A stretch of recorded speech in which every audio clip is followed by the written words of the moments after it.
What's up? My name is James Cole. I'm the owner of Paydirt, DFS.com, and this is the Slate Talk for NFL DFS Week 6. This is going to be a solo show. Pablo hates me. Actually, he doesn't hate me. He just really loves his family, which is great. He's going to be out for today. Usually, I would go and try to, find somebody famous to join me, but not been able to do that very well this year. Last year, I had special guests on for like a couple weeks straight. This year, I just have not been able to convince anybody to come on. But hopefully, as we get into the middle of the season, I can convince some people to come on and, add in some outside knowledge. A lot of the stuff that we talk about here, obviously on this show, is oriented around Paydirt stuff. So I always like to make sure that we try to add people in from the outside bubble. It's always nice to have, like, whenever I can get Scott Barrett to come over from Fantasy Points, he's a really good I know ball guy, right? And it's good to have his opinion. And I've been trying to get somebody from Fantasy Life to come on as well. I've been trying to get Ian Hartz to come on and come talk ball with us as well, because he has a different kind of perspective on fantasy than I do, right? And having season-long fantasy guys is always interesting in relation to the DFS side of things. So I'll have some people on. I just need to network more. I've been bad at it. Also, I've been tired. This week has been exhausting for me in my actual everyday, not this stuff life. So I've been really busy, but I digress. Today's going to be a solo show. So we'll go over things. It'll be a little bit different, I imagine. Usually Pablo is the one that puts together the show notes, or the itinerary or whatever. I am a much more go as we go kind of person, go with flow, like in terms of my research. So I think what we'll end up doing is we're going to go into the models. We're going to take a look at who's projected to be ownership. I have some thoughts as well on a couple different spots specifically that I want to talk through. I'll obviously answer whatever questions you guys have. So if you have questions, go ahead and just, throw them in the chat. Happy to answer them. And we will talk through all the spots that deserve some consideration and some leverage.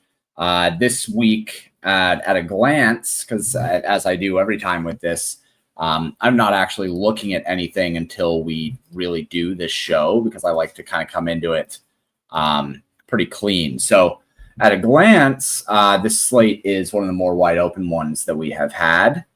I don't need to do the fucking thing yet.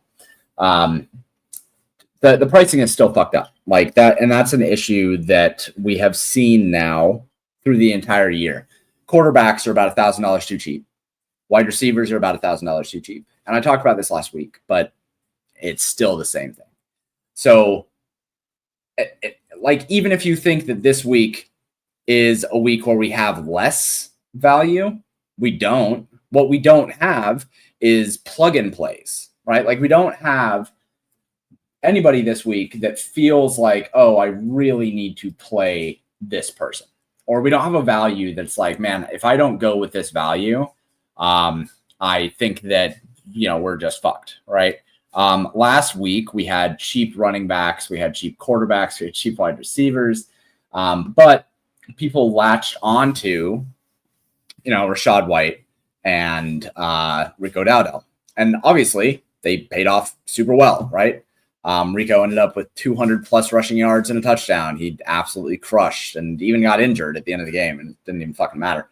But because of that, all of the chalk is just crushing because it's so underpriced. I've seen not just one company, but multiple companies being like, oh man, our projections are so good this year. Like, look how good our projections have been. It's like, your projections are probably as good as they've always been. It's just that the consensus is running hot as the fucking sun right now. So there's not any, it's fine that the projection sources are doing well. Cool, great. But all the projection sources are doing well because the chalk is just absolutely dominating. So when cash lineups are placing the top 10th percentile on GPPs, everybody's going to do well. And especially when the projection sets are good and consistent and can take advantage of very soft pricing in the industry, it's like, all right, well, let's just do what we do. One thing that I will say is it does look like we have gotten a little bit of a price increase this week. Not like a massive bump, but we'll talk about it a little bit at first, right? So let's go ahead. Now we can jump in and share screen. That's probably far too small. I have no idea what I'm doing. I'm so high. Does this work? This probably works. All right. Yo, what's up, dude? Glad that you had the best week this season last week. That's awesome. Hopefully we can have another super fantastic week this week. You went with a Browning, Chase Stack, Laporta, and Jam Chalk. Love it. Yeah, I mean, as long as you jam the chalk, that was the thing you needed to do. Chase obviously had a great week as well. So as we're looking at salaries, like let's just first talk about salaries. The three most expensive players on the slate are Puka Nacua, Jonathan Taylor, Christian McCaffrey. I'm going to go ahead and swap this over to advanced so that we can take a look at ownerships as well. Just first off, like these prices are not high enough. Puka Nacua should be $9K at least. Christian McCaffrey at 8,400 is just dumb. Like he should be 9,500 probably. Jonathan Taylor, I think, is probably about right, but like Jonathan Taylor should not be the second most expensive player at 8,500. There's just kind of no reason for that. So as we're looking at the pricing, just automatically right there, the ceiling for the pricing is just still not there. And then when we look just at quarterbacks, let's take a look at quarterbacks. If we sort this by salary, the most expensive quarterback is Baker Mayfield at 6,600. Like Baker Mayfield at 66, like he is the most expensive price point blank at quarterback. That's insane. Why is that? Like, dude, if you look at this, Daniel Jones at 6K has shown to have one of the highest ceilings if the game is competitive. Drake May at 5,900, too cheap. Sam Darnold has been terrific, 5,400 against one of the worst pass defenses in the league. Dak Prescott has been balling all the way the fuck out. He's 6,500. Matthew Stafford is 6,400 against Baltimore, who is, all things considered right now, the worst pass defense in the league. It's just bad. Like all of these quarterbacks should be at least $500 more expensive. At least $500 more expensive. There's zero reason why Sam Darnold should be 5,400. That's just such a bad price. There's no reason why Geno Smith should be 5,200. He hasn't been great, but that's just too cheap. And then we get down here and it's like, okay, great. We have another $4,000 quarterback. And it's a $4,000 quarterback, luckily, that does not project super well. But I mean, still projecting for 14, if you compare him with other players who are $4,000, he's going to look like an incredible value. Dylan Gabriel against Pittsburgh. Pittsburgh is a hard defense. Cooper Rush against the Rams, though, 4,500. That feels pretty good. Cam Ward at 4,600 against Las Vegas. That's not terrible. Spencer Rattler projects for 16 fantasy points, only 4,700. I'm not playing Bryce Young. I will say that. I'll say that. This price right here, deserved. Bryce Young fucking sucks. So, everyone else, $500 underpriced. You could very easily make an argument that there should be no quarterback that is below $5,000. I have no idea why we were just like, yeah, just fuck it. Let them be as cheap as possible. That's crazy. I'm not on Baker at all. I mean, I'm fine with it. I have him projected well. Projects for 19.35. His expected fantasy points has been good. He's got a good ceiling. Like, sure, fine, cool, whatever. But for him to be 6,600 is like, what? What are we doing here? So let's quickly do this comparison really quick that I love to do this year. And let's say, okay, let's go overall. And let's look at players who have a price of $4,000 or less. So Darren Waller projects pretty well. He's the same price as Joe Flacco, right? But then after that, you have a 3-point drop. Juwan Johnson is now competing with Taysom Hill. David Njoku at $3,500 has been getting better work. But then we have Ryan Flournoy. I don't know how to pronounce that. Pez Johnson, Cade Otton, Sterling Shepard. Like, you're telling me that you wouldn't play a starting quarterback over Ryan fucking Flournoy? Of course you would. Of course you would. Like even in a rough matchup against a team off of a bye, like Joe Flacco has shown that he's willing to throw the ball 46 times and let his geriatric shoulder fall out of place. Like he's gonna throw the ball a lot. That's what Cincinnati's game plan usually is anyway. So I'm not sure why at $4,000 we wouldn't just be like, yep, I want to play all the Flacco. Now, it is dependent on if Jamar Chase is playing. I don't love Joe Flacco without Jamar Chase because that offense is very dependent on Jamar Chase. That being said, if Jamar Chase is out and you're able to get Joe Flacco, T. Higgins, and then, whoever the tight end is, I think it's Mike Gesicki. If you're able to get that combo of dudes for basically free, that seems like it would feel really, really good. Who is the tight end for Cincinnati at this point? Is it still Gesicki? It is still Gesicki. Yeah, he's $3K. I mean, you would be able to get a full stack of Joe Flacco, T. Higgins. Oh, Chase is playing, like, for sure? Sick. Sounds good. Yeah, I mean, look, Joe Flacco plus Jamar Chase is very free. And, again, $4,000 quarterback, it's just insane. It's so hard for me to look at that and not be like, okay, well, just automatically play Joe Flacco. But the one thing that gives me pause on that, right, is that, again, as we look at quarterbacks, they're all underpriced, man. Like Drake May at 5,900 is a great play. Daniel Jones at 6,000. Dak Prescott, 6,500. These guys are all really good plays for the prices. Mac Jones, 5,600 against Tampa Bay, who can get thrown on. Trevor Lawrence against Seattle. Matthew Stafford at 6,400. You can get like the most condensed target tree in the league against the worst pass defense in the league for $6,400 on the quarterback, along with Puka Nacua. Like, yeah, everybody wants to play Puka Nacua, but Matthew Stafford is going to be 3% owned. I mean, what are we doing here? What are we doing here? Do we need to play Flacco on the slate with pricing deficiencies in other positions, even coming from me who's not prioritizing CMC Puka? So here's the way that I look at it. If you build out a Los Angeles Rams stack, for instance, and I mean, we can even show to do this, right? So I'm just going to do a quick fill here for the Rams. Let's do 3, and we'll just quick fill really quick.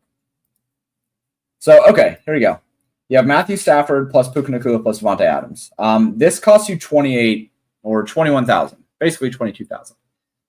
Going away from Matthew Stafford down to Joe Flacco frees up $2,400. $2,400 is the difference between being able to play Christian McCaffrey and having to play who's a $6,000 running back. I don't know, Javonte Williams. Like a full 5-point median difference there, right? I guess actually, yeah, let's take a look at that just specifically. Just take a look at running backs. Right, so the difference between playing Matthew Stafford, who projects for 17, and Joe Flacco, who projects for 14.5, is the difference between Christian McCaffrey, who projects for 25, and Rachaad White, who projects for 17. So there's an 8-point difference here. There's a 3-point difference on quarterbacks, and we know that Joe Flacco actually throws the ball like a lot. When the teams don't just get Joe Flacco and then run the ball, they give the ball to Joe Flacco and they spring up his back and wind him up like a little toy, and then they just let him go out there on the field, and his arm just constantly doing this the entire time until his battery runs out. So it's the difference between getting a true running back 1 and arguably an RB2, right? It's the difference between, let's go over and look at wide receivers. It's the difference between getting Jamar Chase at 7,700 and what was that, 5,400, I guess, 5,300, and Marvin Harrison Jr. That's another 5-point difference there, right? Or you could even say Jackson Smith-Njigba, right? Like 22 fantasy points down to 12. Which also, by the way, why is JSN 7,600? He's been nuking. It's such a bad price.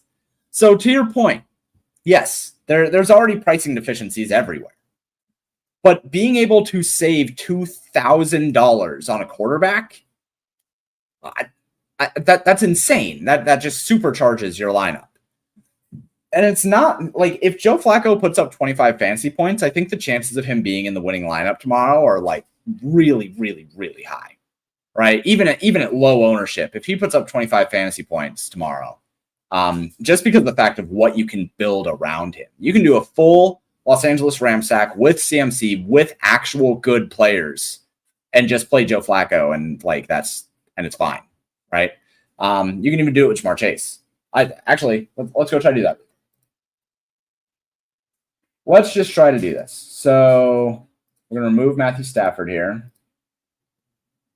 And we are going to go, so by 2x, and we'll go Joe Flacco. So what else can we do here, right? Go by median. I'm pretty sure that we can probably get Christian McCaffrey. We're going to have Puka Nacua. Let's just go JSN, since I think that we probably can. Go fill in the defense really quick, because why not? Sure, Dolphins 2,200. So, yeah, Dolphins.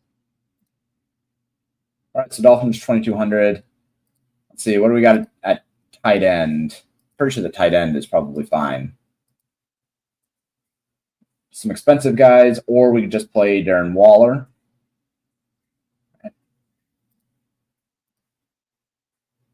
Okay, 4,200. So maybe we can't quite play all of the expensive guys. Yeah, 2,600 is a little bit thin.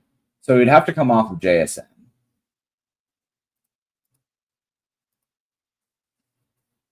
But that's okay. Let's see what we can get at wide receiver that's a good value. Oh, Juwan Jennings, who's going to be probably owned. Yeah, 4,800 for Juwan Jennings. There you go. So then you have 5,400 for utility spot. And we can do that with player filter. We're going to say running backs and wide receivers, because I don't want to do double tight end. Who's the best we got? Chris Olave. There you go. I mean, look at that lineup, man. Christian McCaffrey, Rico Dowdle, Puka Nacua, Devontae Adams, Juwan Jennings, Darren Waller, Chris Olave, Dolphins defense with Joe Flacco. Like, that's crazy. That's crazy. You could even do it if you wanted to. Instead of going with Devontae Adams, you could go with Jamar Chase. Or instead of going with Puka Nacua, you could do it with Jamar Chase, right? And if you wanted to have the correlation. But I don't even think you need the correlation with a 4K quarterback. Like, what's the reason why you need the correlation? If Joe Flacco throws for 280 yards and 2 touchdowns, and only one of those touchdowns goes to Jamar Chase and one goes to Mike Gesicki, it's like Jamar Chase didn't nuke, T. Higgins didn't nuke, Mike Gesicki didn't nuke. If you wanted to pair him with Mike Gesicki, right, instead of Darren Waller and get a little bit of value, you could do that. But like Joe Flacco at 4K, if he throws for 280 and 2 touchdowns and puts up 20 fantasy points, like, he's probably the best scoring option in that price range for anyone. So it's just you can't build a lineup that is this good with Matthew Stafford in this Ram stack. You can't do it with regular stacks, right? You can do it with Joe Flacco. And I think that's just insanely valuable. Just stupid valuable. Anyway, that's my why is Joe Flacco 4K conversation. Let's start by ownership and kind of take a look at ownership. So Rachaad White, mega chalk looking like. And then Puka Nacua at 26%. Devontae Williams, I knew about that one. Rico at 25%. I didn't expect to see Rachaad White at nearly 30% ownership. I get it. I think that he's a fine play, but I didn't expect to see him that high. Mika Egbuka, 7,200. That's a pretty good price on him, actually. JSN, like I said, just way too cheap. Josh Jacobs against Cincinnati. I get it, I guess. I don't love Josh Jacobs at 7,300 against Cincinnati. We got to be honest. Is Cincinnati a good matchup? Let's find out. So for those of you who do not know, I do work for Fantasy Life and run a lot of their stuff. Yeah. It's a great day to be great. Let's take a look at running backs. See, that's an okay matchup. Shut up, I'm already fucking logged in.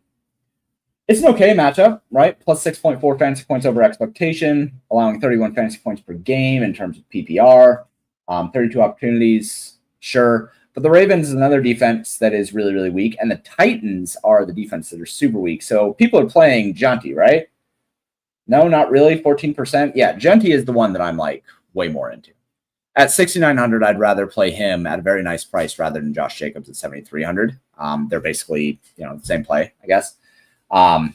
So even like, I'm pretty sure that even if you ran Josh Jacobs through the pivot finder, which we can go do, it would show up as him not being that good of a play. Let's go ahead and go find out. Fair to say that barring injury, if Chase nukes, then Flacco does too. Absolutely. Yeah, absolutely. If Chase ends up with 175 on 10 receptions and 2 touchdowns, like Joe Flacco is going to be 17 plus fantasy points on that game, right? Because he's probably going to throw for 100 yards to somebody else, and maybe even a touchdown, right, to somebody else. Joe Flacco just ends up being just a ridiculous play if Jamar Chase rules or nukes. So let's run Josh Jacobs through this, and we'll set an acceptable salary range 500, an acceptable median of 3. I think I'm fine with that. And let's go with, we just want to run running backs and wide receivers. Let's sim that. Okay. So yeah, Love X here, not great on the side of Josh Jacobs, right? 0.26. It's okay, but the ownership is still pretty high. We do have Devon Kane, or what is it? Akan? Who knows? It's funny because I forget how to say it correctly, and then somebody corrects me, and then I feel like I'm getting like, what is that, Mandela affected? Anyway, he's, HN. Thank you, HN. That's what I thought. So he's 7,800. He's a little bit more expensive, but like at 7% ownership, he's probably a way better play than Josh Jacobs at 20% ownership. Jamar Chase at 1%, right? He's $400 more than Josh Jacobs, but a terrific play, right? Jonty he projects less, right? Jonty is 17 fantasy points and Josh Jacobs is 20 fantasy points. But for the ownership discount, they are about the same play, right? 26% Love X, 26% Love X. So Josh Jacobs absolutely not the best play in this range, not the worst. I'm just not really into it. Who sits Javonte Williams, Kyron, or Cook? That's kind of rough, I think. There's not really a wrong answer there. I really like Kyron. As I noted just now, like the Ravens are a really, really good opportunity for running backs as well. And Cook, who do the Bengals even play? Or who do the Buffalo Bills even play? That's not on this slate, right? Oh, Atlanta? Okay, yeah, no, I'm off of James Cook there. So it's between, like, you can coin flip, I guess, between Javonte Williams and Kyron. That's fine with me. Just flip a coin there. I like both of them. Maybe I'll lean Kyron. HN plus Genty are the running back priors for me. Yeah, I think that Genty is a really, really good play. 6,900. That's really good. HN looks better than Genty if you're going off the pivot finder. Yeah, he does. Yep, because he projects really well. He projects for 20 and has basically no ownership. But that $900 again can be just made up by playing Joe Flacco over whatever fucking quarterback you have plugged in. But I think he's a really, really good play. Let's go through the rest here. Chris Olave, fine with that. Kyron Williams, 20%, sure. McCaffrey, sure. So the main one that I'm not super interested in right now is Josh Jacobs. I think Rico is fine. Now, what I will say, running backs don't run for 200 yards very often. And he also came out of that game limping up a bit. So I'm inclined to think they're not going to give him a full workload. He looked great. It was a good matchup. He was able to get things done. But like, I think we're going to see lower volume and lower efficiency this week. Now, he's still projected for 17. I think he's still like fine. But I would be concerned in expecting him to have the same ceiling that he had last week. Maybe he makes up for it with 2 touchdowns or something like that. But little concerned. 5,800, I think he probably comes in even higher than what I have him projected for. I have him projected for 25% ownership. I think he probably comes in the 30% range. I think in higher dollar stuff, it's even higher than that. That's concerning. So I'm not super into that. I prefer the Javonte Williams side. He has been consistent. He's maintained his workload. I think that Dallas is the better team. I think they're more likely to move the ball on Carolina. So I probably am more inclined to play Javonte Williams over Rico Dowdle. Now, yeah, there's a $600 difference, but there's also a 3-point median difference. I probably just prefer Javonte Williams there. So I'm not super high on Rico Dowdle chalk either. The problem is, usually I'd like to be like, oh, I'll just stack the team instead of playing the running back. But I'm not playing fucking Bryce Young.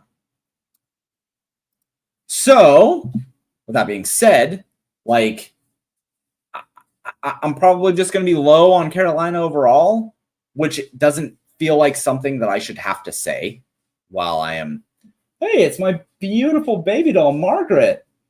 Look at that. She bought this sweater recently. I bring you Popeyes. Oh my gosh, yeah, there's a lobster on it, and it says Northeast Maine. It's a good shirt. It's a good shirt. Yeah. Love you. Love you, baby. Have a good time. Thank you. I love you. Love you. Yeah, I think that I absolutely agree.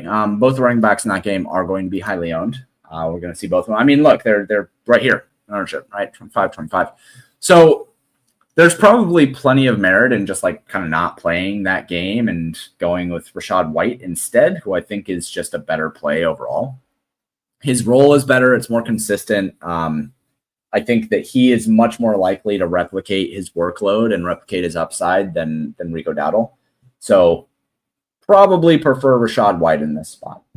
But overall, man, chalk I think looks okay outside of Carolina. I don't want to touch Carolina. Everything else I think looks fine. So let's talk through a little bit here of Rachaad White. Let's go take a look and see. And again, I'm going to go to Fantasy Life here just because I run all the stats for them, so I do trust them. But we can go to the utilization report, and we can take a look at, let's see, season stats. And we can take a look at, actually, no, I don't want season stats. I want game logs. So give me running backs for Tampa Bay. All right, so Rachaad White last week looked really, really good. 81% of the snaps, 72% of the rushing attempts, 64% of the routes. His targets per route run is usually pretty good. It sits somewhere between 18 and 22%, depending on the role. Got 13% of targets, all of short down distance snaps, all the long down and distance snaps. Like, that's a really, really good fucking role, right? That's a really good role. And I just think that he's more likely to replicate that than Rico Dowdle is to replicate what he was able to do.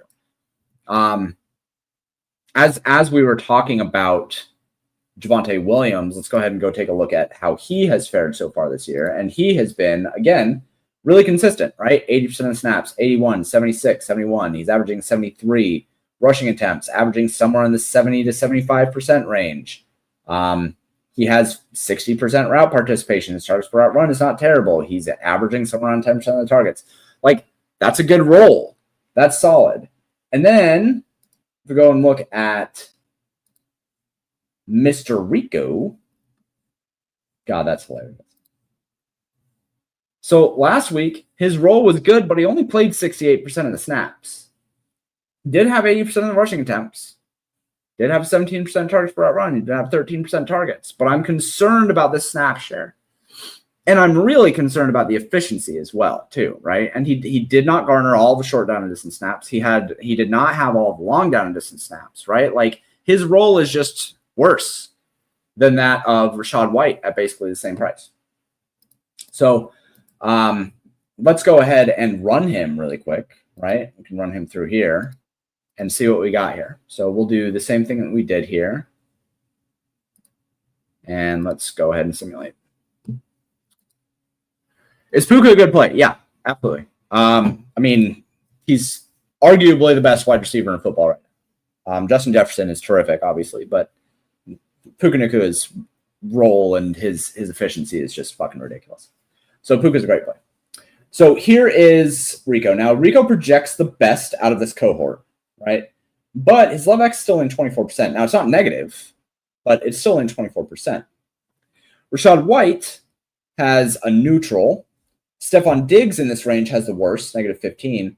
But then we do have plenty of guys who look like solid plays in this range. Kyron Williams projects just about the same, has less ownership. LevX is the same. Jalen Waddle, $6,100, $300 more, projects a little bit less, but only 9% ownership. Strong LevX. McMillan, now I'm going to talk about McMillan here in a second. But he projects for 15% ownership and 26% LevX. Newsflash, he is not going to be only 15% owned. I think that Tatora, hold on, I can get this. Teteroa McMillan. There we go. Tet McMillan. I had to try to say the whole thing. At 15%, like everyone has talked about him. I've seen him talked up by 4 different fantasy sources.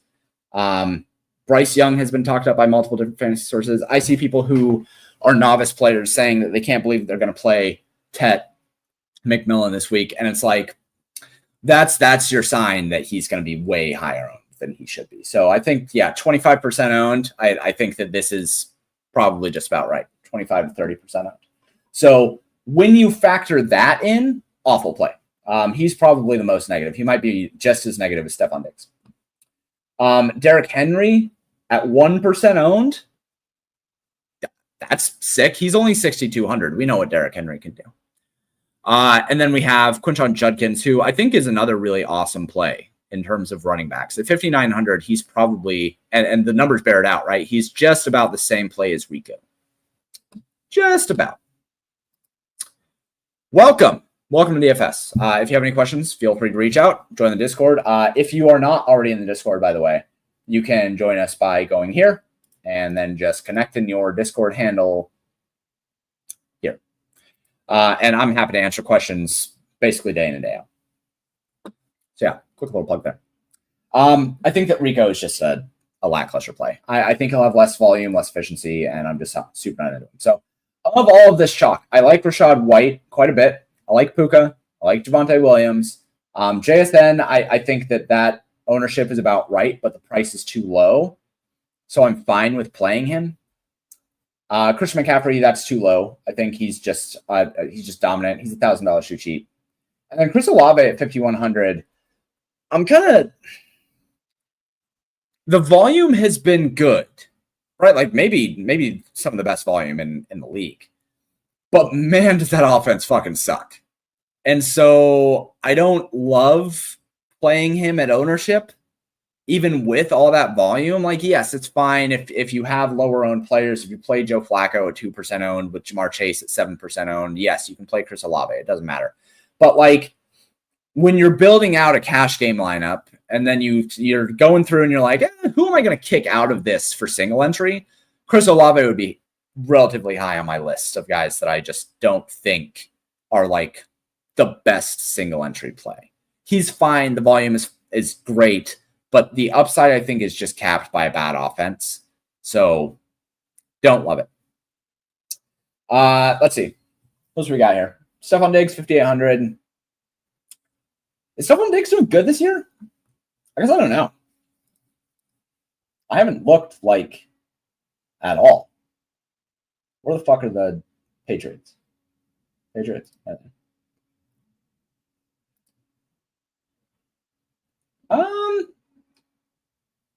Jesus Christ, 41 and 44%. That's pretty nuts. That's a lot. I mean, on the season, he has not been incredible. You could argue that maybe he's now finally all the way back to healthy, but like these two games kind of look like aberrations to me. I guess it's fine. I wouldn't chase him on this slate. I think that 5,800 is actually probably appropriately priced for him. So I'm not in love with that. And also, when you go and look at the pivot finder, Stephon Diggs actually looks pretty bad. He does not project all that well. And this wasn't even running for him, right? This was running for Dowdle. So Stephon Diggs probably looks even worse when you compare with people for him overall. See, who else is worth talking about? Oh, yeah, McMillan. So let's go ahead and take a look at McMillan here. Let's go season stats. And take a look at wide receivers. Now, this is sorted by utilization score, and utilization score is something that Dwayne McFarland came up with to measure a player's role and usage, and basically, it's a very, very good metric for determining if a player has upside. Right? Puka Nacua leads it. JSN is second. Amon-Ra St. Brown, like this, it passes the sniff test. Chris Olave, okay, 77. Good, fine, good. Moving back. Oh, no, we have to go to the next page to find Tet. 75, it's okay. His route participation is strong. His targets per route run is okay. His target rate is fine. But the offense that he plays in is so low upside that it is hard for me to back playing him as chalk, and he will be chalk. I posted something in the Discord the other day. Let's see. What is it? Low upside. There it is. So I posted this in the Discord the other day. And this is basically a table showing the differences in air yards and catchable air yards and the differences for those teams, right? And this is across the entire season. This ignores running backs, by the way. So when you sort this table by catchable ADOT, Carolina is way down here, 6.06. Now, granted, they're a low ADOT team one way or another, right? Because Bryce Young has the arm of a toddler at 7.5, but it's even worse when you look at the catchable ADOT for them in terms of catchable targets. And their volume is relatively high. 132 targets is above middle of the pack. So this offense should be comparative to Miami and Jacksonville, Arizona, and Denver. And like, I don't understand why would be so gung-ho to play a wide receiver in this spot at ownership. Now, if he was 6% owned, sure, fine. Like, you can play Marvin Harrison Jr. at 6% owned, but you wouldn't play Marvin Harrison Jr. at 20% owned. You definitely wouldn't play him at 25% owned. You're telling me that you would happily play Jalen Waddle in this Miami offense at 25% owned? No, you wouldn't. You'd find reasons not to do that. So same thing with Ted here. I just think that this offense is really low. And by the way, two other things I want to point out. This pit volume and efficiency is hilariously shitty. People are talking about Aaron Rodgers like he's doing good this year. No. Pittsburgh is just what the fuck are these numbers? This is atrocious. So Pittsburgh is a hilarious instance here. I wanted to point out really quick to the behest of Justin Fields haters. He's actually been pretty good. This catchable diff shows the difference between the total air yards for a team and the catchable air yards, and Justin Fields has been pretty good. One of the lower catchable diffs, I think actually the lowest catchable diff outside of Seattle. Speaking of Seattle, Sam Darnold has been balling the fuck out. He looks great. The catchable ADOT is second best in the league, and he's been very efficient. He's looking really, really good. So we should probably have some interest in him tomorrow as well. And then the Rams have just incredible efficiency, incredible catchable ADOT, just like a strong catchable diff. The Rams are, I think, the best offense for DFS this year so far. The only difference, I think, would be Dallas, who has also looked terrific. Dak Prescott's sacks have been great. So I just want to show those things really quick. My problem with Tet is simply that the offense is bad. Right, that's simply it. Billy, this is Tet. He should be a 7K wide receiver. We can get him 5.8K. His flawless quarterback is Bryce Young. Yeah, that's exactly it. It's just a really low upside offense. Now, granted, he could have 4 catches for 104 yards and 2 touchdowns, right? Like, it could happen. It's just really unlikely. In order to get there, his volume would have to be substantial because of how low that catch ADOT is. He's not going to be a yards after catch guy in this offense. So he's going to have to get there almost purely on volume. And if you expect him to get there on volume, then you should think that the game is going to be a shootout. And if you think the game is going to be a shootout, then 1, I would be wrong about everything because I'm not fucking playing Bryce Young. But 2, you should probably just play the other side of the game and play Dak Prescott with George Pickens, with Jake Ferguson, and bring back Tet, who would be the one that would need the volume. Because if Tet doesn't have 8 receptions, I don't think he's killing you tomorrow. I just don't. So that's my Tet stuff going on here. I think that's basically all the ownership. I'm just not high on this Dallas-Carolina game for the most part. If I do play it, it's going to be the Dallas side. I really like the Rams side, so I don't mind Puka Nacua here. Rashad White, fair chalk. Pretty decent spot for all the chalk again. Let's look at some values. And I don't really care that much about quarterbacks here. So let's look at values with everyone else. Dallas side is sharper with a +3. Actually, I'm pretty sure the models agree with that. Let's go take a look at betting models really quick.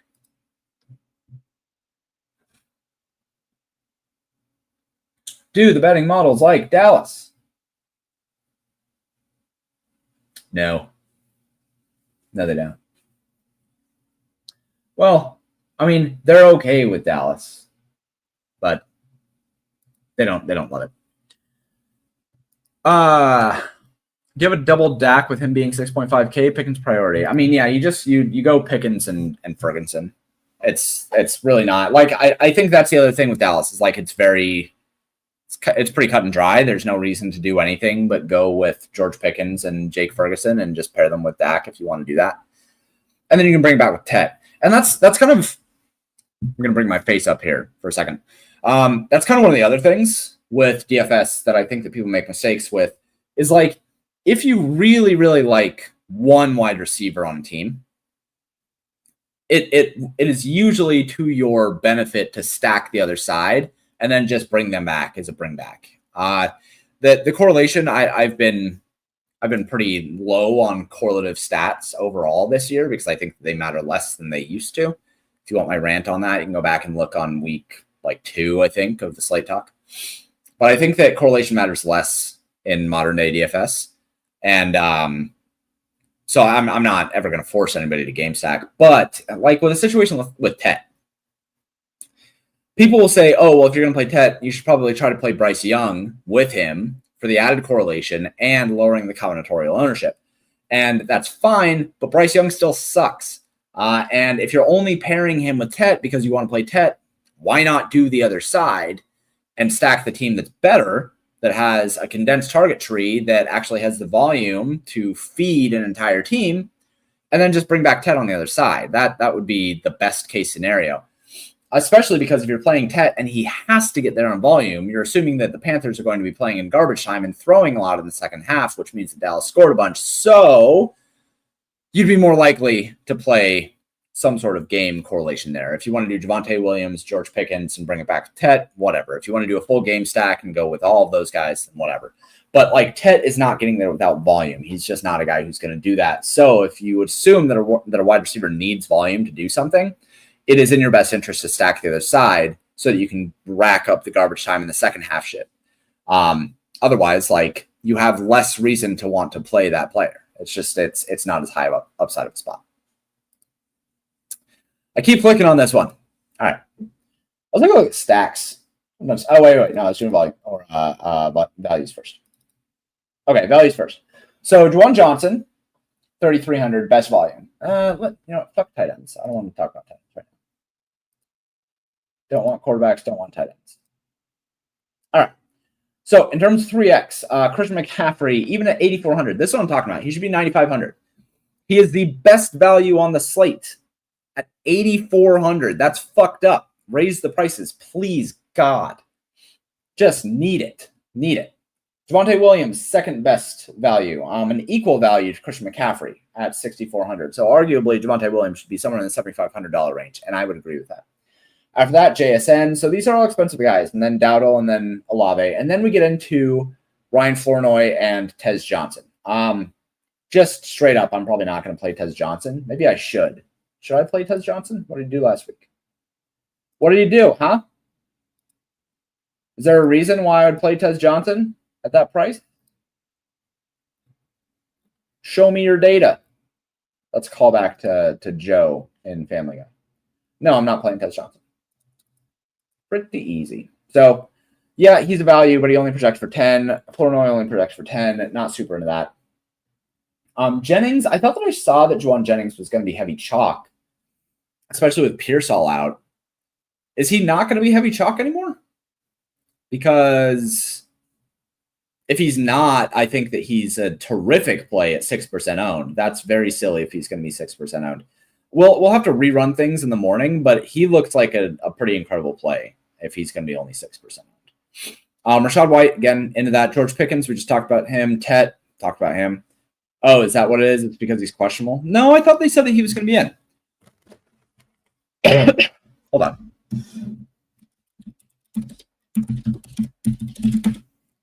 I thought they said he was going to be in.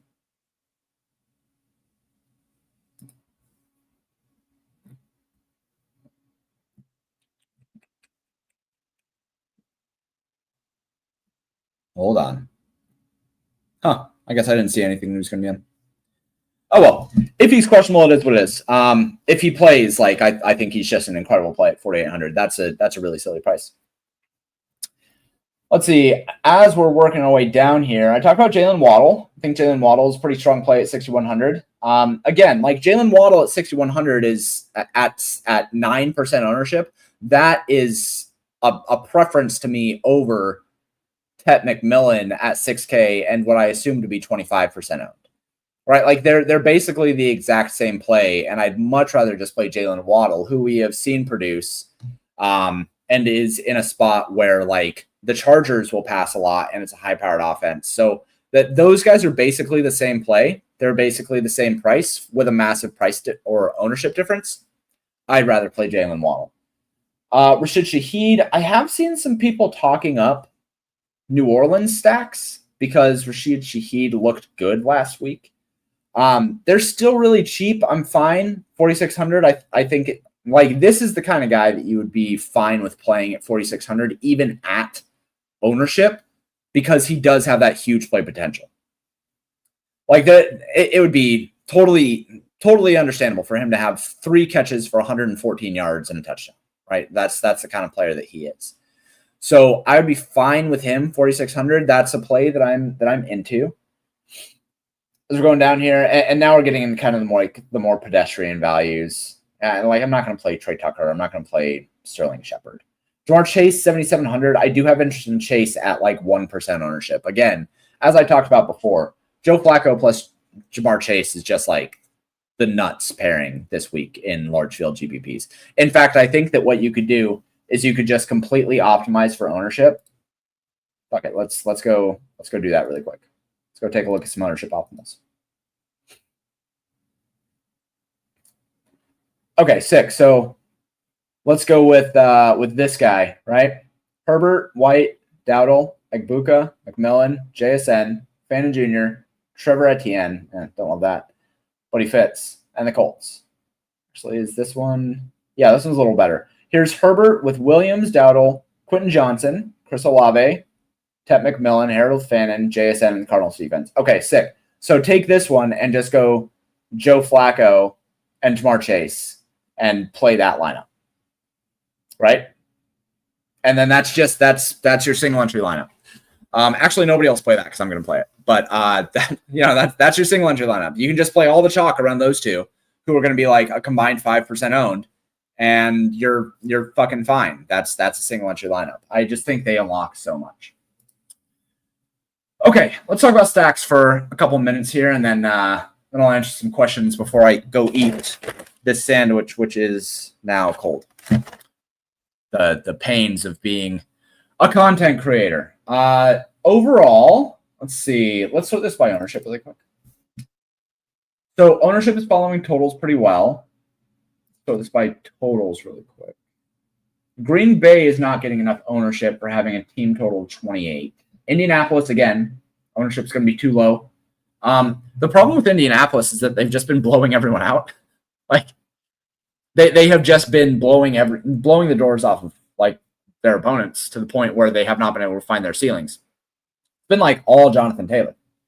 So again, I'm interested in a Daniel Jones stack. I'll keep doing it until I run completely out of money.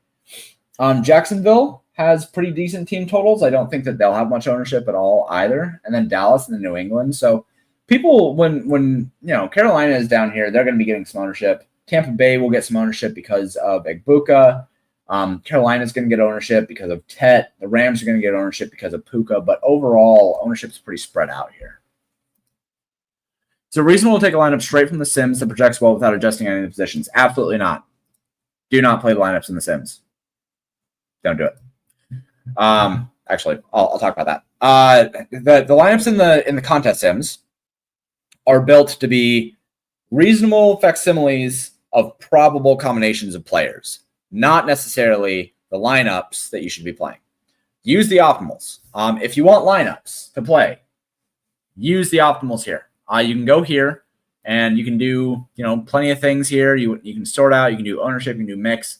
If you want some information on kind of these different filters, then I have a YouTube video up explaining the NFL DFS suite of tools, and you can go consult that. I talk a lot about the optimals there, but use the optimals. This is the same thing as using an optimizer, right? Just use these. I feel like it's hard for Jones to get there with two receivers plus JT's rushing rates. Right, yeah, exactly. But I mean, like, there's going to be a week where the game is competitive because Jonathan Taylor didn't absolutely nuke. And in that competitive game, we're going to see Daniel Jones have another really high ceiling. And I will stack them when it happens, or I'll be broke before then. Who knows? If you notice me doing shows from a refrigerator box, it's because I prioritized internet over my house. Take a look at some value. So Spencer Rattler, Chris Olave, Juwan Johnson. Sure, fine. That is really good value. Yeah, New Orleans stacks look like good values. I'm fine with that. If you wanted to go Rattler, Olave, and Shaheed, it only costs 14.4 to stack. The team total is fine. I think that the projections and the ownerships look good. The values look good. Man, a Cleveland stack, even though it only projects for 14, getting a full stack for like 12K is pretty fucking crazy. I'm surprised that I don't have Cincinnati stacks as like really strong stacks, right? I am surprised by that. Oh, well, rip me. There's the first one, right? Team total is only 16, but this costs 17.4, even with Joe Flacco. So this is still relatively expensive, but if you had Joe Burrow, then this would be a 20K stack. So you're getting $2,600 off of that, right? This is absolutely fucking right, and important lesson to learn. Important lesson. I defer the Rattler path over Flacco Chase because any NO game environment is just better. I mean, not necessarily. Like, the Green Bay and Cincinnati game environment can be strong. I don't see any reason why that game couldn't be a strong game environment as well. But I do like the New Orleans offense. I talked about the New Orleans offense last week, actually, and said how they're one of the teams that plays at a faster rate than any other team in the league.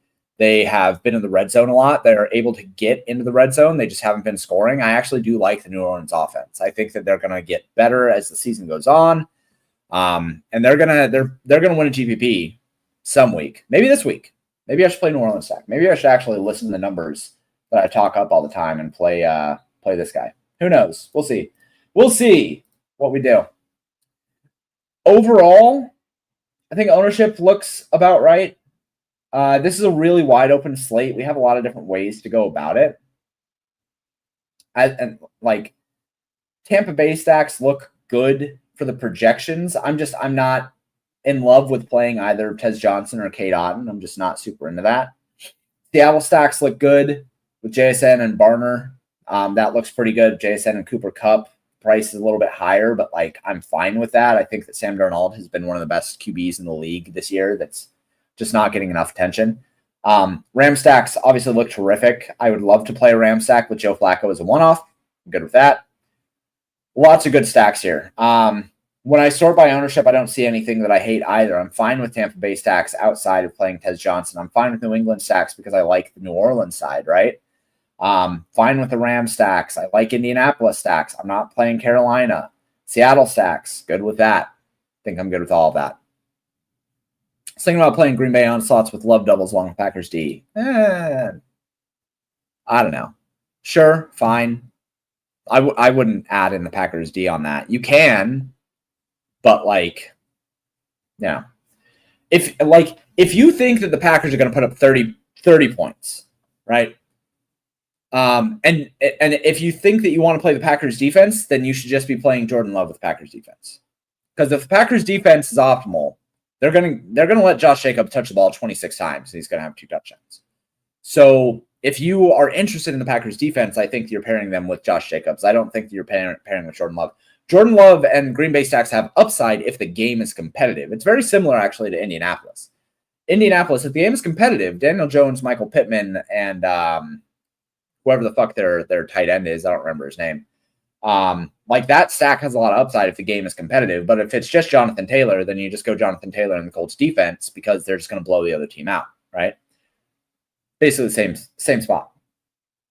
But that being said, I do like Green Bay doubles, bringing it back with Jamar Chase, right? But I prefer the Joe Flacco plus Jamar Chase, and then on the other side, maybe you have Josh Jacobs, right? Like I prefer that. I think, because in that scenario, you're saying, oh, the Packers are going to dominate this game. And then, Cincinnati's going to have to pass a shit ton from behind to try to get there. So I'm fine with that. All right. Any questions? I'm going to build out I'm going to build out that lineup that I was looking at and just try to do like all ownership. But if you have questions, I'm going to hang out for a couple minutes while I build this out before I go eat this, dinner. I like this slate. I think that it is quite a bit open. But I wish the pricing were tighter. I hate the pricing has not been tight. So what was that lineup over here? It's an ownership optimal. It was it this guy? Yeah, it's this guy.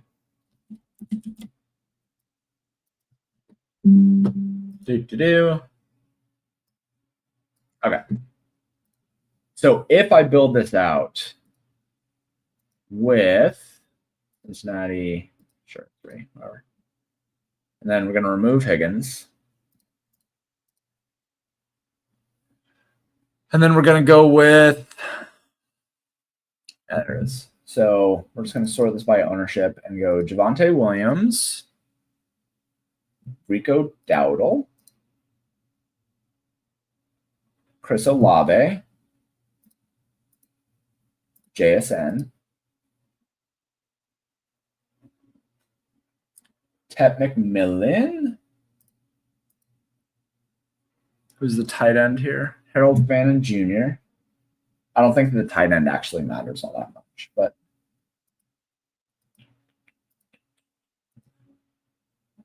see, how much do I have? 3,700. You can probably go Tucker Kraft. What's the ownership here? Jatavion Sanders. People are going to play another Carolina player? Jesus fucking Christ, people. Why are you doing this to yourselves? Okay, well, if he's going to be chalk, Jesus Christ, no, I'm not going to play 2 Carolina players here. Sorry, guys. Just not going to. Oh, wow, that would have been 3. Yeah, I'm not doing that. I'd rather play, whatever. Jake Ferguson. Can I do that? 2,100? Makes me punt defense.